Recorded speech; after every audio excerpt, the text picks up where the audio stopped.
The views and opinions expressed in this broadcast do not necessarily reflect or represent the views and opinions of WBGR Network.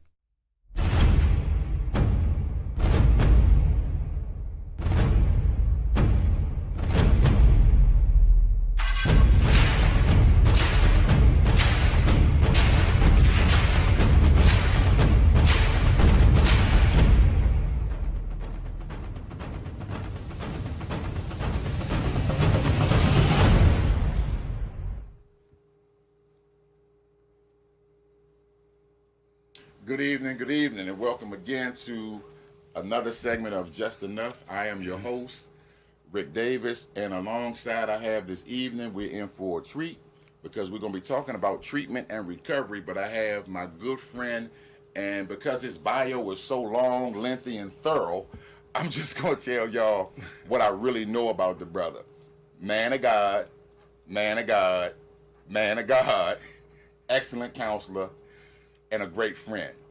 We're going to hear more from Mike in a minute, but what I want to do is I want to just check in with everybody for a hot second and ask you all, make sure that you all are good out there, that everything is going okay, that you're keeping your mask on, you're getting ready for Christmas, don't spend the rent, do what you can, you know, keep things in perspective, you know, and remember the reason for the season, and to put your faith in and your focus on God, and this thing can't go wrong. We'll get through it. We will get through it. So tonight, before we get started, I had just an announcement. There is a training that I want to announce to you all, and it is the Clergy and Lay Minister Problem Gambling Credential, and it's IGCCB training, and it's join the Maryland Council on Problem Gambling for our Spring 2021 training series. This is going to be done via Zoom, and you can register under the events tab at www.marylandproblemgambling.org. That's all one word again, www.marylandproblemgambling.org. So what we want to do is this evening is we want to make sure that everybody is in tune with what we're doing this evening. This evening is going to be real special because of the simple fact that we're going to be talking about two things that are really near and dear to my heart, and that is both treatment and recovery. As you all know, I've worked for a number of years in the treatment segment, and I've met a lot of good people, but there's certain people that you meet, that you connect with, that you know, and you watch, and you see how you see God moving through them to deal with other people. And the thing that got me about Brother Mike is that I call Mike Cadillac Cool. Because Mike gets his point across, and you don't even know he got his point across until it hit you 5 minutes later. And I said, this sharp guy here, but he's clinically sound. Been working in treatment for a number of years, and I'm not going to tell his story. I'm going to let him share that when we get into this. But I just want to give Mike a chance to greet you all, and then we're going to get right into this show because I don't want anybody to miss any of this information. Mike, tell us a little bit, talk to the folks a little bit about your background, your certifications, education, experience. Okay, well, thank you very much. First, it's truly an honor and a blessed present to be in your presence. It is truly an honor, especially the people here, because those are the people that get us where we need to be. Thank God for that blessing. All right, to give you a little bit about my background, I've been doing this for about 25 years. Woo! Oh, 25 years. Okay. And I think probably number 25 before I found out I was doing it. I always like to throw some humor in it. God got a funny sense of humor. He do for us what we can't do for ourselves. Yes, sir. Yes, sir. In this 25 years, I developed a relationship with God, and He allowed me to get a master's degree in addiction counseling. Okay. Level 2, certified dual diagnosis clinician. What else, man? CAC 2. All the stuff that goes on with being a treatment provider. Yeah. All of those things going on with that, man. I think I'm gonna summarize and leave it right there. Okay. Yeah. So what made you get into addictions counseling? What was it? What do you find it a call, or was it something you sat back and said, I want to do that? Well, I don't make up stories. Right. I think it was the judge. Yeah. I never knew anything about treatment. Okay. I never knew anything about Alcoholics Anonymous and none of these things here. Nothing. Okay. 25 years ago, I had a DWI. And you know, to make your promises, you let me out of here, I do A, B, C, and D. I did. As soon as I left, I went and done what I wanted to do. Okay. And one day they sent me a letter from the Superior Court, and I opened it up, and a finger came out and did like this. I got nervous. March 27, 95, I went into a Arlington detox. Okay. While being in there, they said I had to stay for 14 days, but I had the suit on, the money in my pocket, and I don't know I have a problem with drugs, so I left. Almost died that night. Almost died. The next day, and I learned now that these places fill up pretty quickly. The next day, that one bed was available for me. Be clean ever since. All right. So, it's safe to say it's a call. It's a call. And a lot of people feel like, you know, it's something that we choose to do, but it chose us. So let's talk a little bit about the various modalities, or to break it down for people, types of programs that you've worked in. You got 25 years. You've been doing good work, and I know that you've worked in a variety of different programs. Talk about some of those modalities or types of programs. In the early years, adolescence. I started off with adolescents. Then probably mid-years, I worked with females.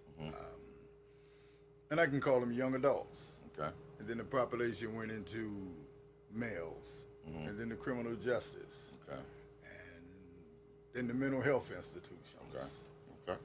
Okay. So what was your favorite out of dealing with all of those folks? What's your favorite? I am a little biased, and I believe the favorite for me is the adults. Okay. The reason why I say the favorite for me is the adults, because if we capture the adults, they'll transfer that down.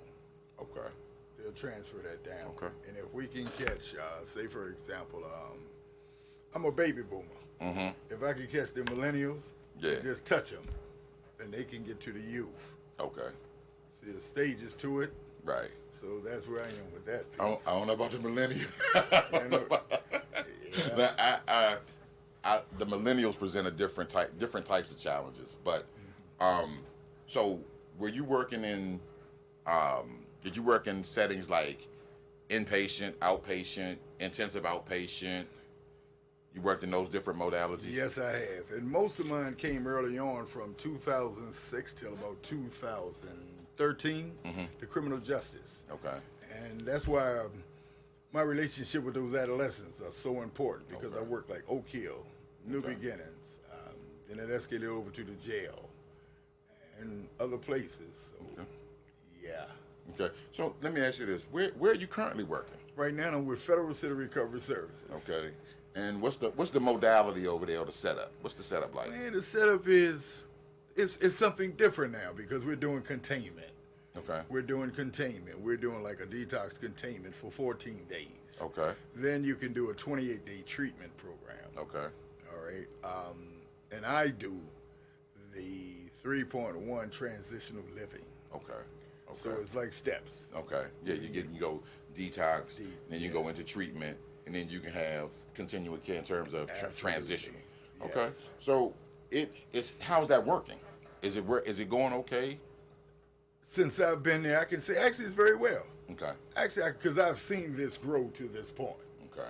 Okay. And by the time you get to me doing the transitional phase, that's going to determine your destiny. Okay. Where do you go from here? Okay. Yeah. Okay. We're gonna get a little bit into that a little bit down the line, but I wanna talk about the levels of care of treatment. You mentioned 3.1.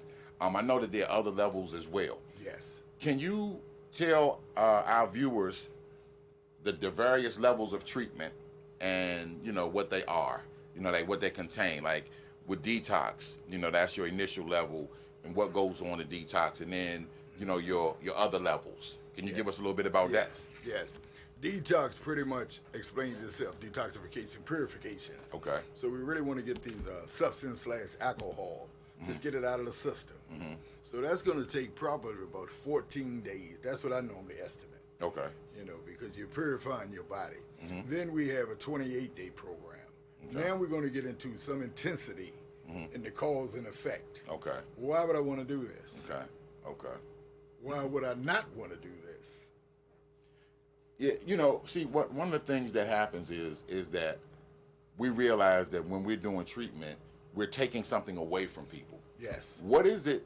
And there's a big void. There's a huge void because drugs and alcohol serve as everything to people. That the addicted folks. And what happens? We're saying, okay, give this up. When it's been there all the time, it never says no. It helps them when they're sad, it makes them happy. When they're happy, it makes them sad. When they're sick, it make them well. So we're taking a huge part of somebody away. Correct. So how do we take it away, and what do we put in its place?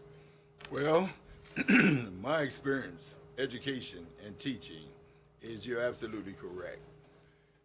People do not use drugs and alcohol for nothing. Right. They don't do it for nothing. And I was listening to one of your segments before, and you talk about the experimental aspect. I really, really, really like that because that identifies why one do that. Okay. The problem with it is one may not understand the cause of why they do that. What I'm hearing you say is, all right, man, I got to grieve a process, but do I understand this process that I'm grieving? Right. Do I understand this process that I'm grieving? Okay. Now, how am I going to replace this? Education, information. Okay. So we give an education. What different types of education do we give? What does a group format look like? I mean, in terms of the curriculum stuff. And you don't have to give away federal city trade secrets, but just name some of the groups that you found beneficial for those in treatment. Some of the groups I find extremely important is the psychoeducation. Okay. The psychological effect of why would I choose to do this? What is this doing to me and or for me? Okay. I find it to be extremely important. Because there's a I like to ask people, what's the benefit, but then what's the cost? Because there's a cost and benefit to it all. So you got your psychoeducational groups. Then what else you give them? We got HIV. We got recovery support. Okay. We have counseling groups. Okay.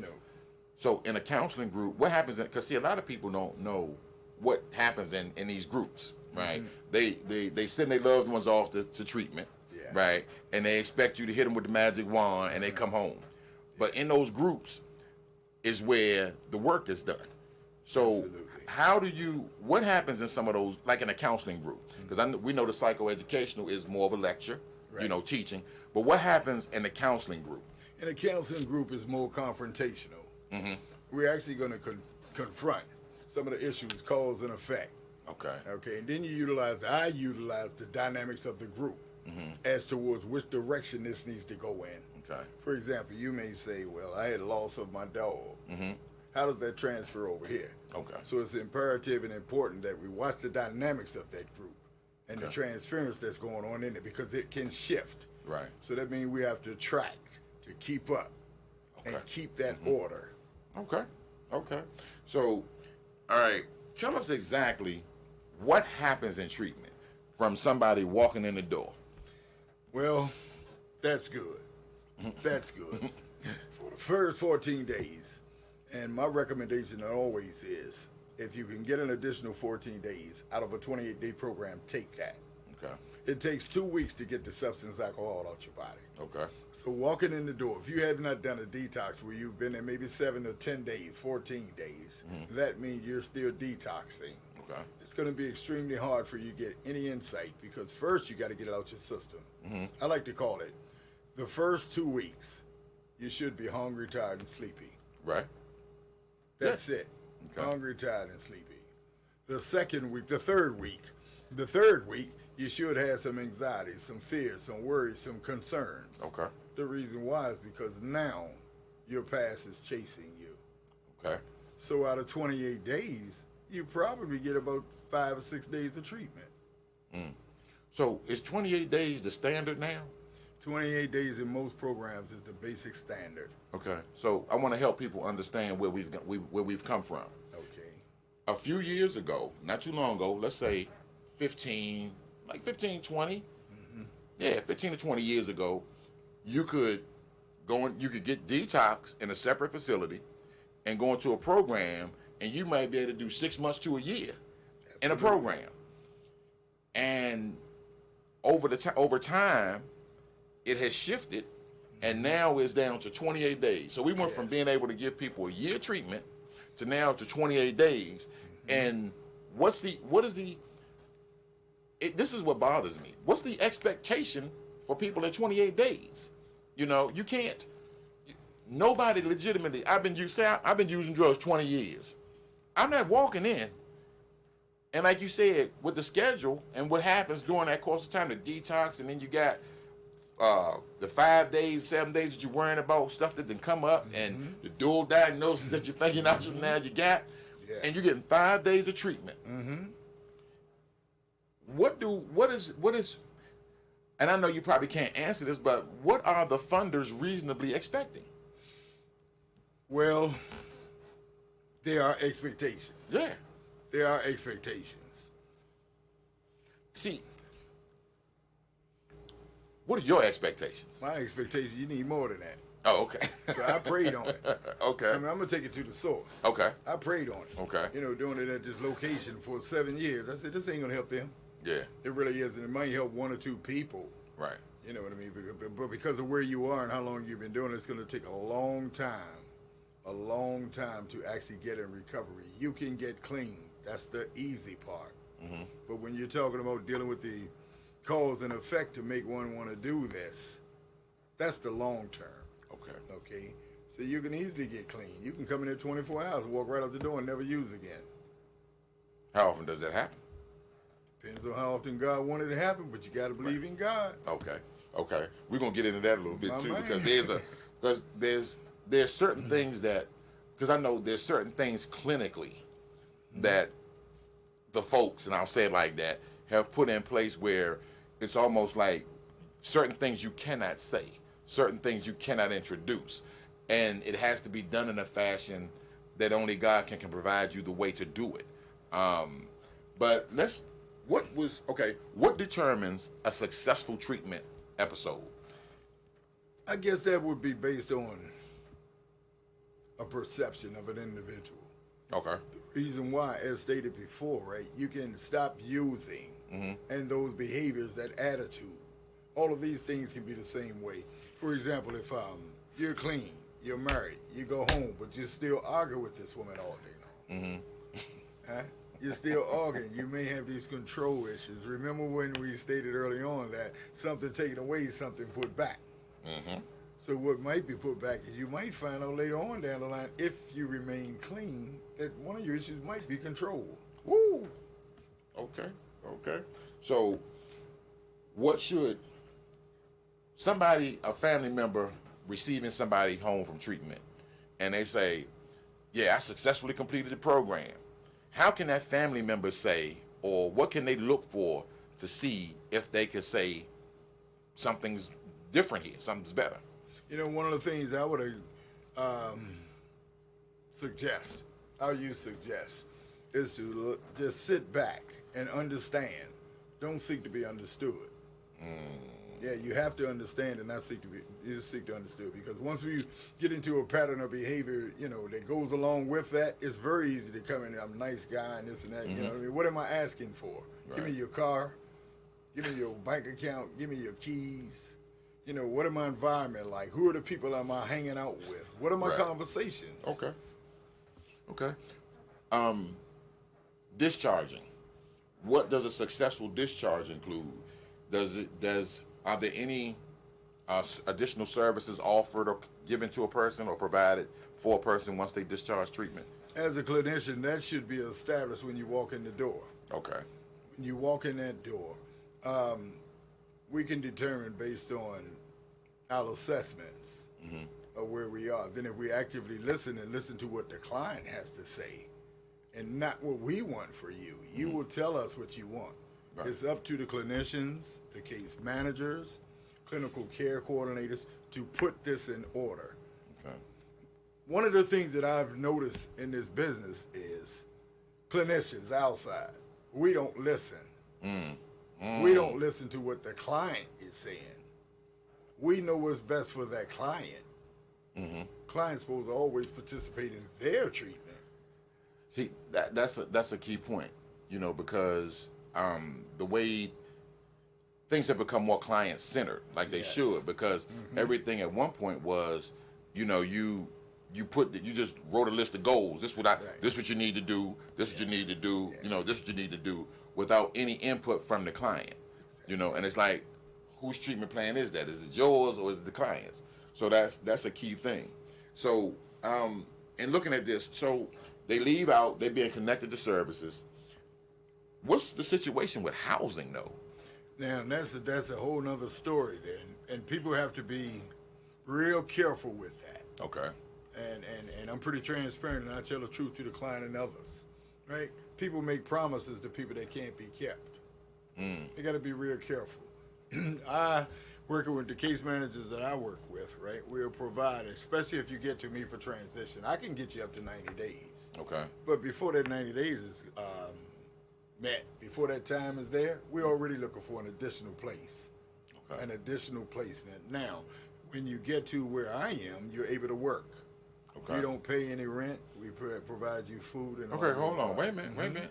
So, Federal City doesn't charge rent in transition? No.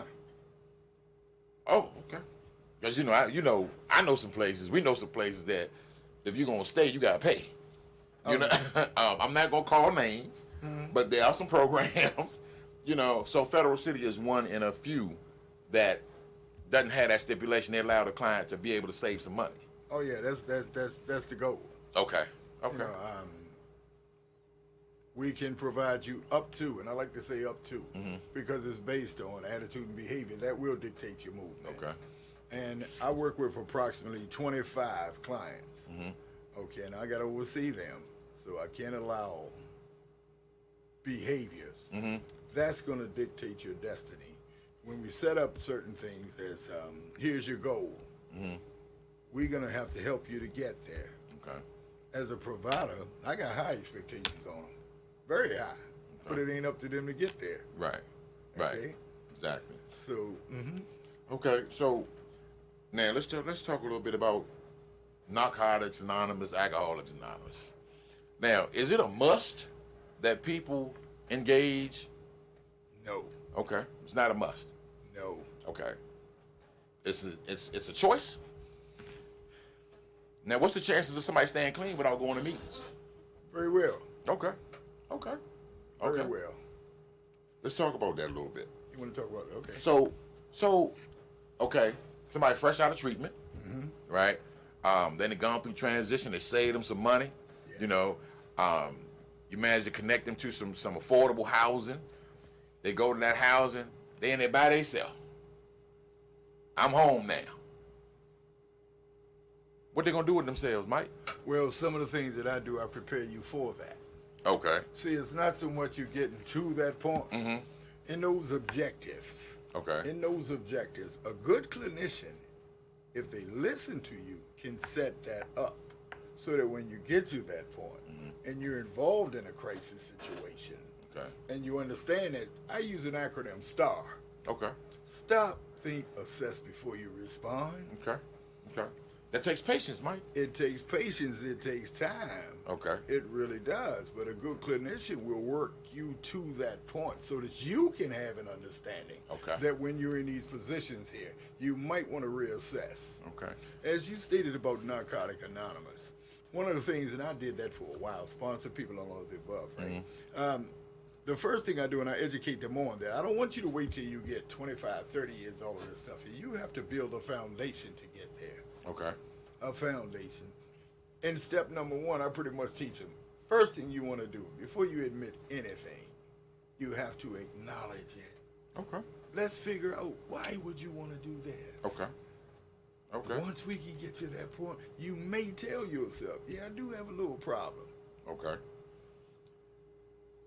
I just want to let everybody know we're here with Michael Moore. counselor, minister, do everything over at Federal City guy. And we're talking treatment and recovery. We've covered quite a bit of ground, but one of the things I hope that you all are listening for and getting out of this is that first of all, there are various types of treatment, different modalities. You have detox, outpatient, intensive outpatient, and then there's a difference between residential and inpatient. Mm-hmm. See, because residential isn't a medical model. Inpatient is the medical model. It comes with those medical services. So you want to be careful with that, just understanding the lingo. But then we also talked about what happens in treatment, what makes a successful discharge from treatment. And I want to ensure you all that this is information that you will definitely need, because I know quite a few people that watch the show, you have individuals that need some form of treatment. But there are different levels to it. So don't be fooled when they say they're going to lock me up, not let me do nothing. And that's what they want you to believe, but there are different levels to it. And it's a gradual process. But what I want to do right here is I want to take a brief break so we can catch our breath. Y'all can go get something to drink. And we can sit here and get ready for the next segment. But we're going to continue on this conversation on treatment and recovery with Minister Mike Moore. We'll be right back.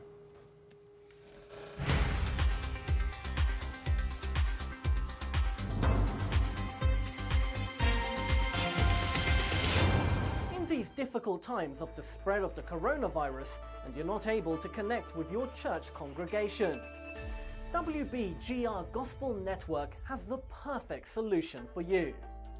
We have the capability to live stream you remotely from any location of your choice. Your members and thousands around the world will be able to see and hear your message, donate to your ministry, and now know that your ministry exists. Let us connect you to the world. WBGR Network. Where you go, we follow. Contact us today, 301-429-9247.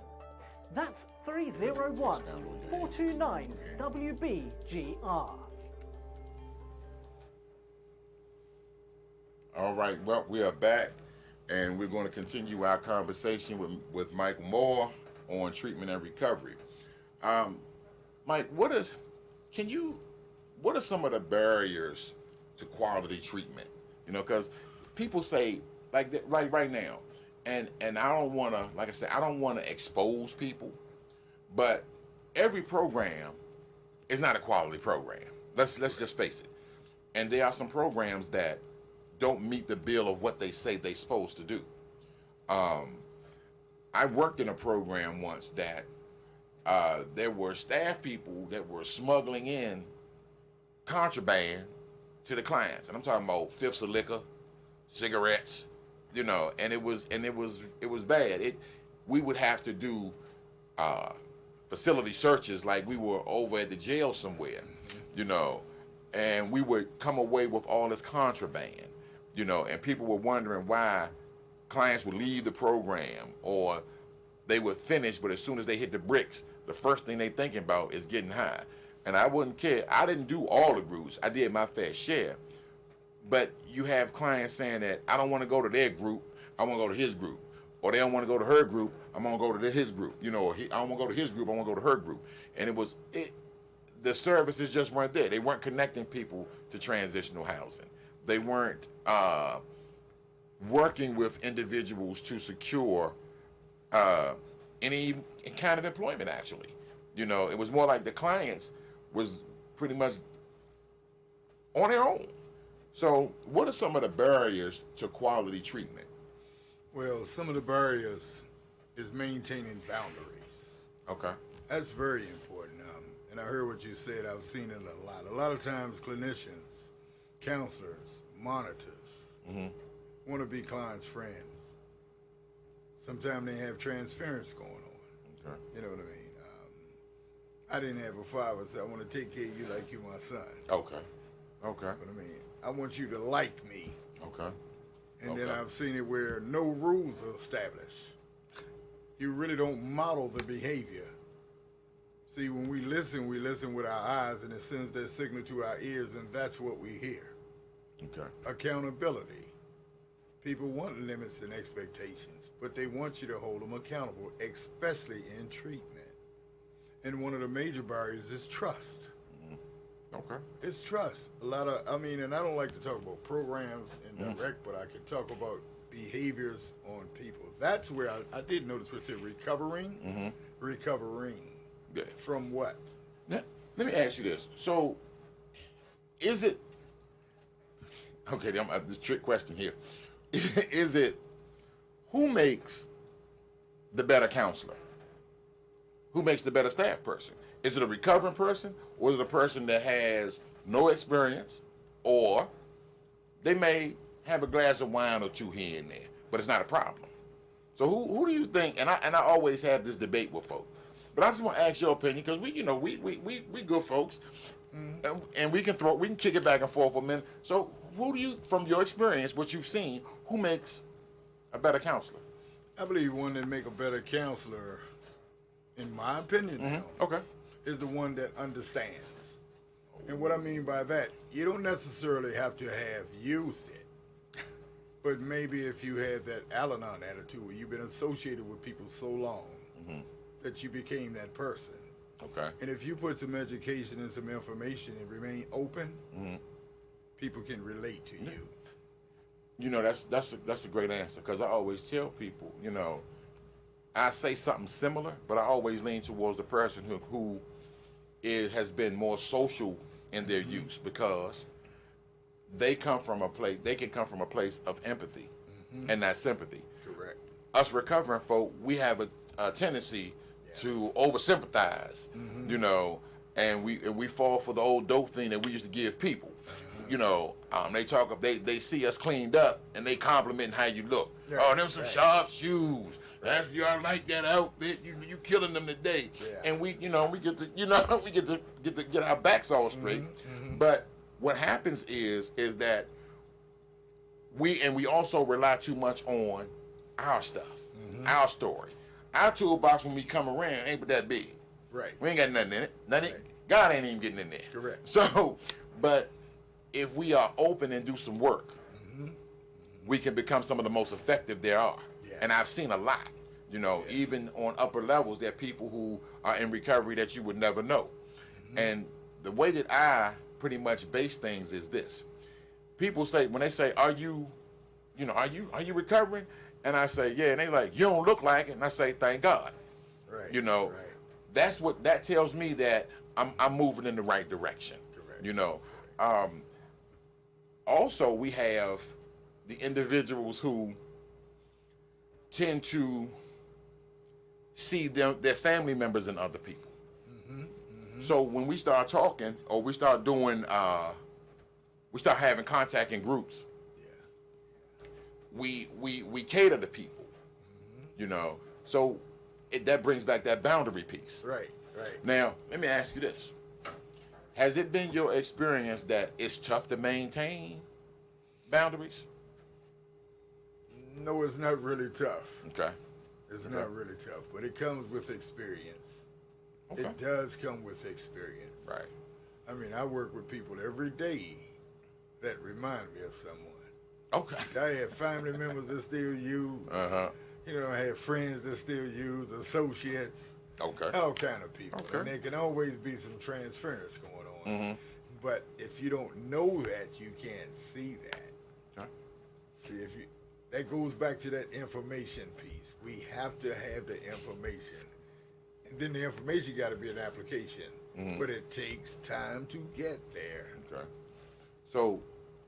So with going to heading in this direction, how do you get somebody into treatment? You know, in this area, is it 24-hour access to treatment? How does somebody go about getting somebody in treatment? Well, in the District of Columbia, that's pretty easy there, because you can always take them to PIW, Psychiatric Institute in Washington. Okay. And once they go across that door and they sign that paper, they can at least be there for 72 hours. Okay. Okay. From that point there, PIW can have them transferred to a long and or short-term program. Okay. Yeah. The Maryland and Virginia, I do know like Arlington Detox. They do the same thing. If you can get them in there, Okay. you can get them in there. The Maryland, I don't have too much except for Mountain Manor with adolescents. And it's so much that has to be done through that process because they're juveniles. Yeah. And Mountain Manor does. I thought that Mountain Manor, and I'm not sure, but I think that they are doing some adult stuff. But they're in Baltimore now, excuse me? Yeah. Yeah, they're in Baltimore. Yeah, they're in Baltimore. Yeah, they're they doing some adult stuff. Yeah. But you also, one of the things that troubles me is this, is that why is it that when folk go to places like PIW or to any detox, they go there and it seems like that's the black hole. They go in and they can't be connected to treatment. I know PIW has, when I say PIW, Psychiatric Institute of Washington, I know that they try to get people connected, but because it's a psychiatric hospital as well, they can't hold people until bed space is ready. The question is, what's the bed space like in DC right now, given the pandemic? Well, it can be kind of tough. Yeah. I mean, we do have some room, but we have like 4 buildings. Okay. Yeah. So Federal City sitting on 4 buildings. Yeah, and they're sitting on 4 buildings. Man. We even have a juvenile adolescent program. Okay. Now, so, Okay. Yeah. That is interesting there. That is very interesting because there is limited space in D.C. There's limited places. So that's a very good question, and I can't answer that. Okay. There are a lot of private places that have popped up. Place in Waldorf, Recovery Centers of America. Yeah. Built like a spa. I worked for them for a minute. Okay. It's like a spa. You got flat screen TVs in every room. Each bed got a flat screen TV. Marble, nice ceramic bathrooms. It's like the towels rolled up and placed. I told them when I worked, I said I want a bed here because I just want to come here to relax. I know, right? But one of the only things that I found difficult was that, see, my style is different from some others. I believe in not playing with people. I'm coming straight across the bow. Because the street's not going to play with you. I'm not going to wait. We only have a certain amount of time together. So I'm going to say what I got to say to get your attention. And then I can feed you some information. Yes. Because while you're trying to figure out why he coming at me like that, I'm feeding you some stuff that make you think about that's really going on with you. Right. I'm pushing buttons that say, wait a minute, he got a point there. And it goes from anger to, okay, let me pay attention.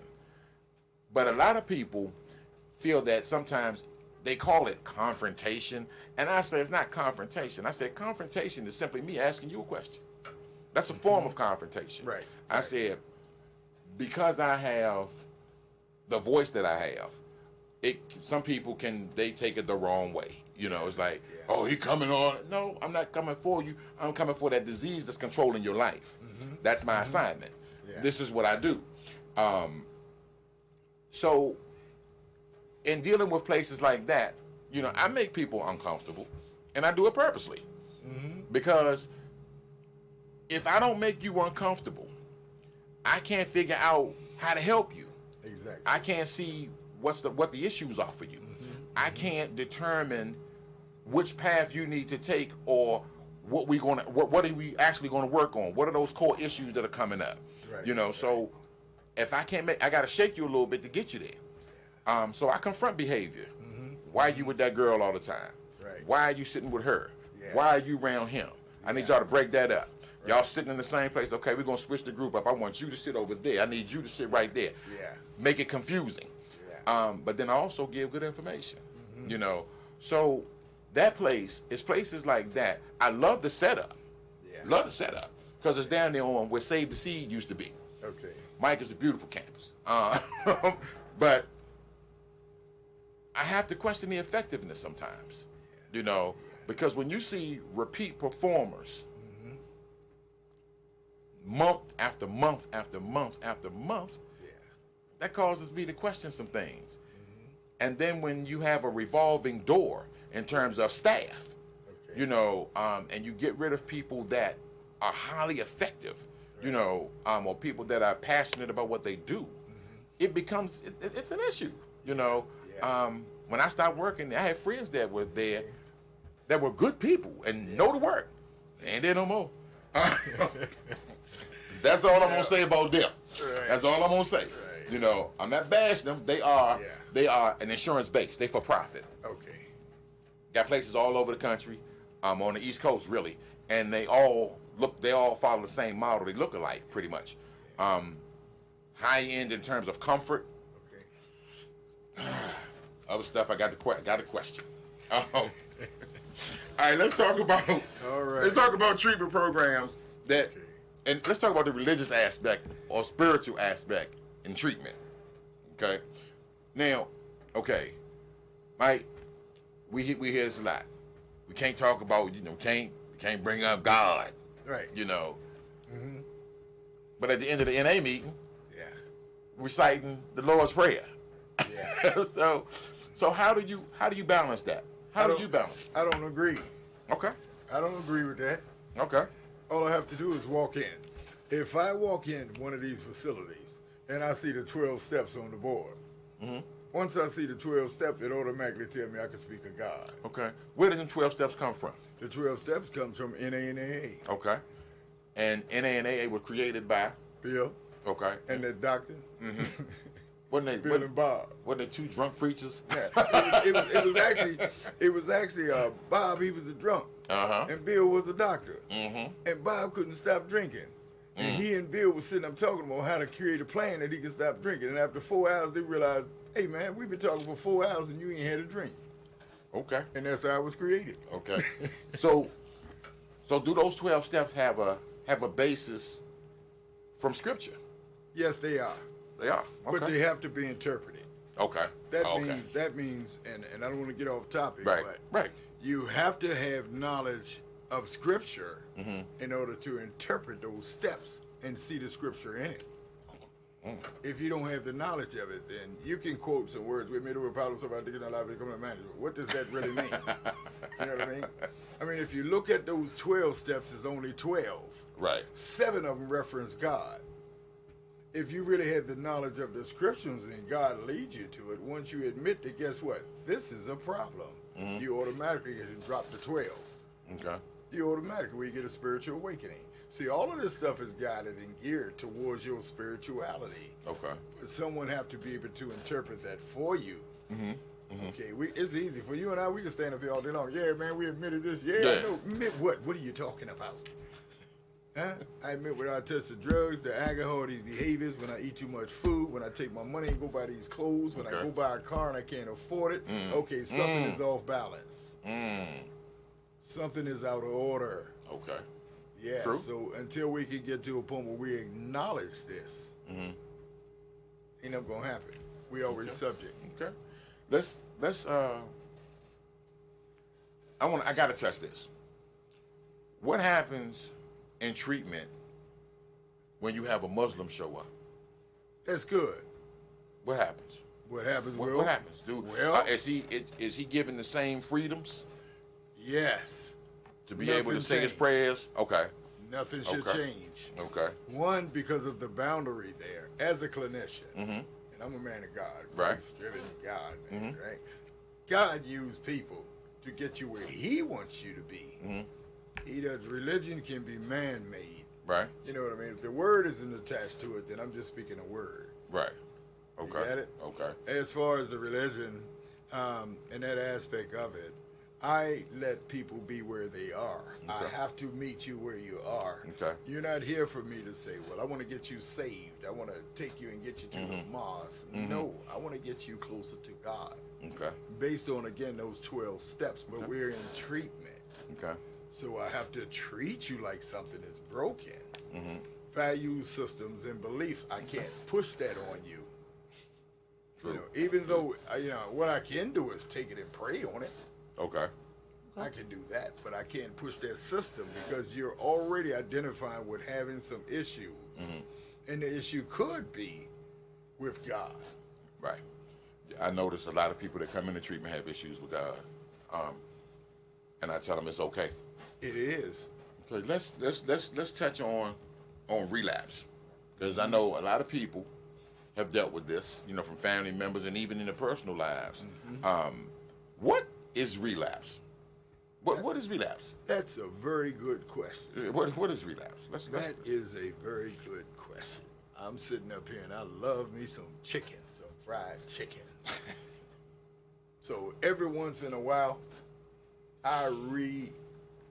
relapse are 2 words. Okay. It has to be, again, broken down. Okay. Reoccurring events that triggers a lapse in your thinking. Okay. Alrighty? Okay. I like shoes.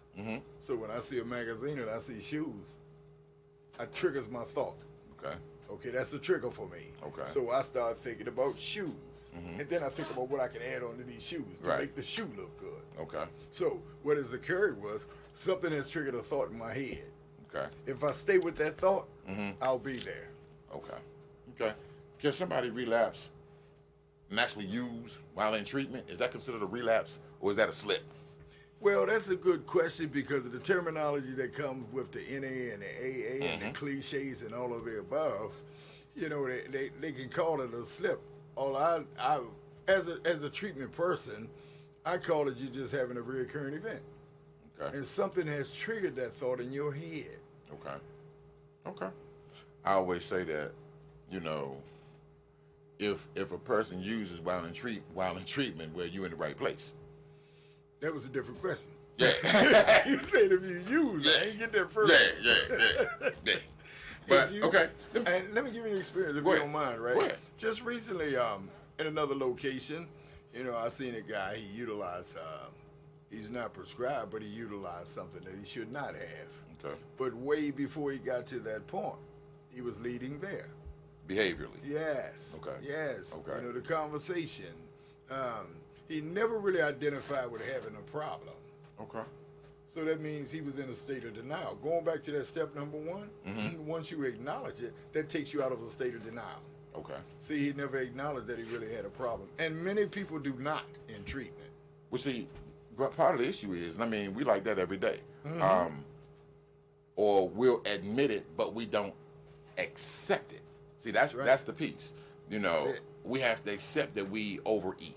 We have to accept that we watch too much porn. Correct. We have to accept that we drink too much. That's right. We have to accept and not just admit it, because admitting is only half the problem. Yes. So we have to go that step further. So let me ask you this: in dealing with individuals who they've admitted, they've gone through treatment, they've done all of the right things, they've completed, they get out in the community, and although they don't return to going around those people, they coming home from work, and all of a sudden, like a punch in the face, the craving hit, and they just go right in the liquor store. Yeah. What would you say, is there something deficient, something they missed? I don't really think so. Okay. I heard you talk about the stages of change. You can be at the action stage. You can be at the action stage and drop right back down to the pre-contemplation stage. So we got to make sure that we understand that just because a person has completed treatment doesn't mean they won't bounce back through those stages of change that we already talked about in a previous segment of the show. Absolutely. So because we coming close, I want to let everybody know I'm glad you tuned in. We're talking with Minister Michael Moore, treatment provider, man of God, working at Federal City Recovery over in Southeast DC. A good long-time friend of mine. Let me ask you, let's talk a little bit about what your personal ministry is doing. Let's talk about that. Well, to God be the glory. To God be the glory. God placed it upon my heart 5 years ago, and he birthed it. Okay. He birthed it, and I started a new ministry which supports not just men, but I want to say down the line, we may have women, but It's a supportive ministry, man. It's a Bible-based ministry encouraging each other. Okay. And we're going to support people, man, that has addictions, that are dealing with issues, in this COVID especially, feeling lack thereof. We have issues as men. We really have some issues, and we don't have anyone to communicate this with. We don't know how to express ourselves. Sometimes we can't even identify our feelings. Well, we're going to teach, educate, and support. Okay. We're going to teach, educate, and support. Yes, sir. Okay. So when is that supposed to take place? Well, we're going to launch it this Monday. Okay. The 21st, and it's going to be from 6 o'clock to 6:30. Okay. We're going to do it for a half hour. Okay. And then we're going to reassess a few things. It's called iron sharpen iron. Okay. You know, iron sharpen iron. Then we're going to reassess it and find out if we should do this weekly or bi-weekly. Okay. Yes. Okay. Yes. So one of the things that, what do you think? Okay, I'm glad you said that, because what do you think the church role should be in terms of treatment services? That's interesting. That's so interesting. I was asked to do a teach a study with a lot of pastors, bishops, ministers, and all of the above. And what I found out our role needs to be in the church. We need to understand and stop seeking to be understood. Okay. I mean, we know that there are spirits that are coming in there, but anyone that walks into a church, a drug program, a hospital, believe it or not, those people, we're on our last legs. We need to embrace. Okay. We need to embrace. We need to be available. I mean, we can't let the Jezebel spirit just run off and keep on having us. That person used drugs. Well, we get that, but then also on a larger scale, I think that every church, regardless of what you call yourself, mosque, temple, whatever, Right. I believe that they also have something that deals with the individual who is addicted or in recovery, because what we don't want to do is look down upon people that are struggling. Absolutely. And I haven't seen or come in contact with any religious practice that say look down on people. It's always talking about lifting people up. So to see that there are only specific places or religions that recognize treatment, it's problematic for me, because this has to be a wholesale effort, an ecumenical thing, as we say. It has to be all hands on deck, because if it's not, then we lose people. We too busy arguing about who's right, and ain't nobody happy. So one of the things that I believe is that we need to, on a larger scale, be able to come together and say, this is what we're doing, this is what we're doing, this is what we're doing, because like-minded folk get stuff done. If I'm sitting here, if I'm a Muslim in an all-Christian program, I got a problem. That's right. If I'm a Christian in a Muslim program, I got a problem. Because they talking about, oh, Jesus, there ain't nobody but Jesus. Right. You chilling. I don't have a problem with what anybody believes. I know what works for me, and I don't have to argue about it. Yes. Right? Yes. It defends itself. But what I would like for us to be able to do, especially as a race of people, is to understand that everybody's hurting, especially our men. Yes. And what we need more than anything is a safe environment. See, the environment. See, we don't have the spaces to be able to share what's going on and talk about that hurt when men meet. We don't have the space. That's correct. So we have to create space so that we can talk about these things: the abandonment, the anger, the domestic violence, the drinking, the smoking, the pimping, the shooting, the killing. We got to talk about that. Yes. We gotta be able, but we gotta have the space, because what we don't do is trust. That's right. I was waiting on that. We don't trust. Yes. We do not trust, and that's where the problem is. Because, and sometimes, and where I'm going here tonight. Okay. The church is the biggest culprit. It can be. Yes. Because I confide in you, and you tell so-and-so, oh man, that Negro, man, you should have heard him, man, that nigga crazy, and we'll do that. Yes. unaware that we're killing our brother. That's correct. We're killing him. We have to be able to hear what somebody says and be able to not hear it. When I say not hear it, that means I hear it, we talk about it, if you want me to give you some feedback. Right. And let it go. You know, and when you come back again, hey, how you making out with that? You know, it's not like it's something that has to be news for everybody all the time. Yes. And that's the thing that gets me. We have, like, in men's ministries, men don't participate in men's ministries. Why? It's too churchy. That's right. That's right. We so scared to take the church off that thing, like God gonna lose folk. We gonna lose sight of what God is in this. No, take some of that church off of it. Yeah. And hook up with men. What did Jesus do? I'm preaching now, y'all. I'm sorry. What did Jesus do? He met people where they were. Exactly. Just like we do with treatment folk. Yeah. You over there? Oh, okay. That's where you are, partner. Okay. I'm going to come stand on the corner with you for a minute, but I'm going to slow you, walk you off that corner. Can I ask you a question now? Yeah. Everything you just said. Yes, sir. How did I get here? Because if you notice, you did not call me. I watched what you was doing. I watched what you was doing. Everybody wasn't chosen to do the job. I'm here because I watch what you done. Okay? Okay. So as a result, we connected. Right. Even though we knew each other, I never knew this. Yeah. And ladies and gentlemen, I worked with him for about 3 years or so, and I always knew it was something about him. I just didn't know what it was. And then one day I saw he was Pastor Rick. I said, I knew it was something about you because you walked the walk. And That's right, man. You don't try. And, and I don't do too much, man. Oh, man. But if you don't mind, it's not for promotional purpose. Merry Christmas. Oh, man, go ahead. Really? Thank you, sir. Thank you, sir. Appreciate it. No, I appreciate this opportunity, man, to come here. And I ask God, such as I see and watch you.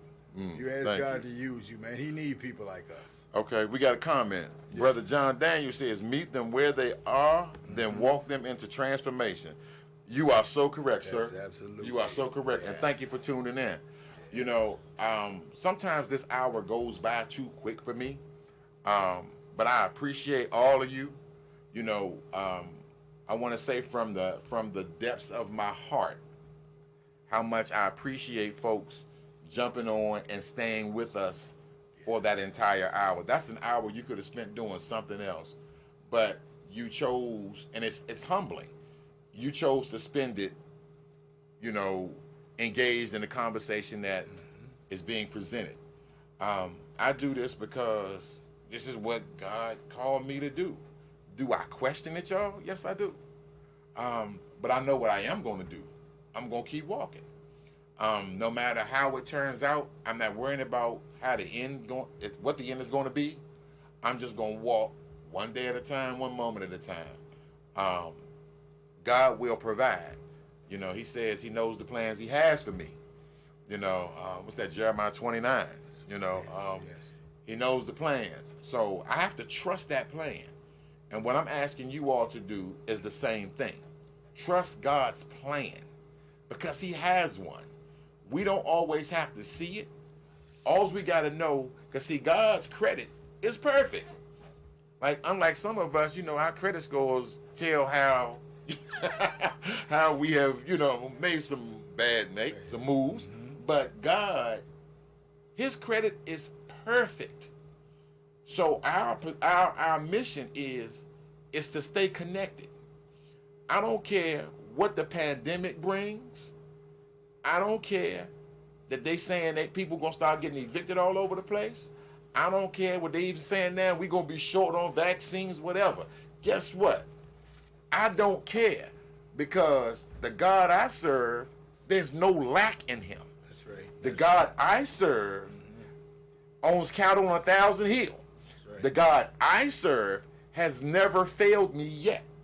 And I've been in some places and done some stuff and been in some positions. And I'm sitting here today only by his grace. So when I say I know the plans he has for me, I've seen it. Sometimes I get a little impatient, and I know I do. It's okay, because God has a way of settling me down. So y'all just hang in there. It's not as bad as you think, and it's going to get better. You can bet your bottom dollar, because God always has the final word. I want to thank Mike for joining us. Thank you. And I want to say to you all, y'all have a Merry Christmas. Stay safe. You have 2 seconds or less. Go ahead. And it says, Psalms 32, O Lord, my God, I cried out unto thee, and thou hast healed me. There it is. Amen. There it is. Amen. And if ain't nobody told y'all today, I love you. If nobody else does, Yes. and there's nothing you can do about it. Amen. I'll see y'all in a few weeks. Like I said, have a Merry Christmas, and we'll see each other soon.